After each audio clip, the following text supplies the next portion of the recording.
নমস্কার বন্ধুরা, কেমন আছো তোমরা? আশা করি তোমরা সকলেই ভালো আছো। আমিও ঈশ্বরের কৃপায় অনেকটাই ভালো আছি, সুস্থ আছি। চলে আসলাম আবারও একটা মিনি ব্লগ নিয়ে। আশা করি তোমাদের সকলেরই ভালো লাগবে।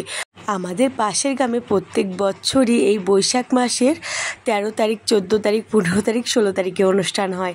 আর সেই উপলক্ষে এই যে মহা উৎসব হচ্ছে, প্রচুর মানুষের সমাগম। আর তোমাদেরকে না দেখে থাকতে পারি, দূর দূরান্ত থেকে অনেক মানুষ এসেছে দেখতে। আর তাছাড়া ভাবলাম তোমাদেরকে একটু দেখাই, তাই হঠাৎ করে ব্লগটা শুরু করলাম। আর এখানে প্রচুর মেলা বসেছে। বাবান সোনা বায়না করছিল কিছু একটা কিনে দাও, তাই এই যে বাবান সোনার জন্য ওই একটা বল কিনে দিলাম। আর পাখাগুলো দেখছিলাম, কিন্তু এই পাখাগুলো নেওয়া হয়নি, কারণ খুব একটা হাওয়াটা ভালো দিচ্ছিল না। আর এত মানুষের ভিড় ছিল, কি বলবো, আমরা জায়গা পাইনি বলেই মেলা ঘুরতে আসলাম। ওখানে দাঁড়িয়ে দাঁড়িয়ে পা লেগে গিয়েছিল, ভাবলাম একটু ঘুরে আসি, তাই এই যে ঘুরতে এসেছি। আর বাবান সোনা এই যে বলটা নিয়ে নিল। আমি আর জিজ্ঞাসা করছিলাম কিছু নেবে, বলল না কালকে নেব, তাই বলল ঠিক আছে। তাই সেই মতোই বাবান সোনাকে কিনে দিলাম। আর মেলা দেখো প্রচুর ভিড়, আমরা একটু ঘুরে ঘুরে দেখছিলাম। আর প্রচুর মানুষ আসে, এত ভিড় তোমাদের তো ভালোভাবে দেখাতেই পারিনি। তা কি বলবো, যারা এখানে এসেছো তারাই জানবে। আর এটা হচ্ছে প্রচুর জাগ্রত একটা জায়গা। আর তাছাড়া দেখো এখানে প্রচুর রকম ছোট ছোট স্টেডিও ছিল, কিন্তু এখানে অনেকটা দাম বেশি ছিল, প্রত্যেকটা জিনিসেরই দাম একটু বেশি ছিল। আর এখানে দেখো আমার ওই যে বোনেরা এসেছে, ওরা কিছু কিনবে, তাই দেখাশোনা করছিল। আমার বাবানটা একটা জিনিস পেলেই কিন্তু ভুলিয়ে যায়, তাকে বেশিক্ষণ ভুলাতে হয় না, তার রাগ আছে প্রচুর। কিন্তু আমার এই ছোট্ট ছোট্ট বান্দরগুলো দেখতে অনেক ভালো লাগছিল। বলছিলাম বাবু এগুলো নেব, বলছে না মাম্মাম এগুলো নিতে হবে না, এগুলো নেব না। এই যে আরও অনেক জিনিস ওকে দেখাচ্ছিলাম, বলো কোনটা নেবে, কোনোটাইও পছন্দ করছিল না, বলছে না না নেব না। আরও এদিকে অনেকগুলো সেই লক্ষ্মীর ভাণ্ডার আছে, আরও অনেক কিছু কিছু দেখাবো এরকমটাই ভাবছিলাম, কিন্তু ভুলে গেছি কি দেখাতে চাচ্ছিলাম তোমাদেরকে।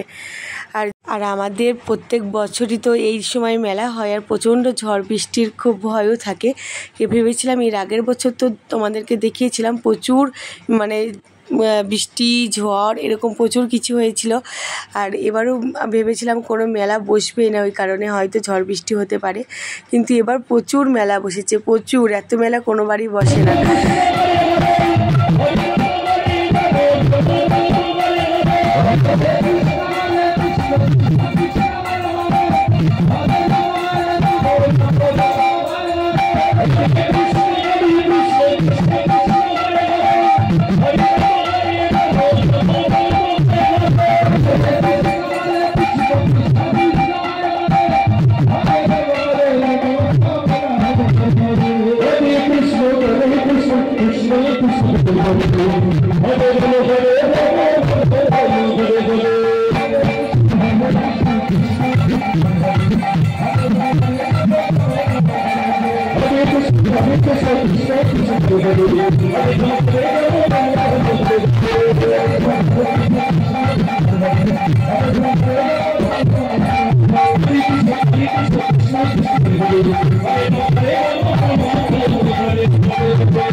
এত সুন্দর গান হচ্ছিল, মন ছুঁয়ে যাচ্ছিল, আসতে তো ইচ্ছা করছিল না। দার্জিলিংয়ের মতো হাওয়া, ওখানে কিন্তু একটাও পাখা ছিল না, প্রচণ্ড হাওয়া ছিল, শরীর একদম শীতল হয়ে যাচ্ছিল।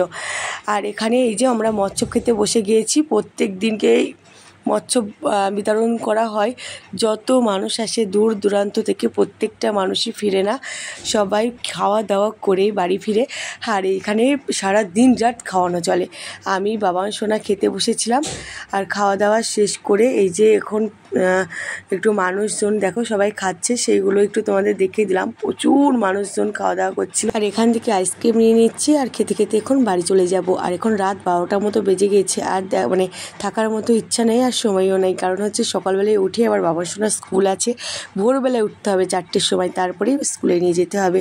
তাই তো আর থাকতে পারলাম না, এখানেই বিদায় নিচ্ছি বন্ধুরা। ভালো লাগলে সাথে থেকো, চ্যানেলটিকে সাবস্ক্রাইব করে দিও। Bye bye.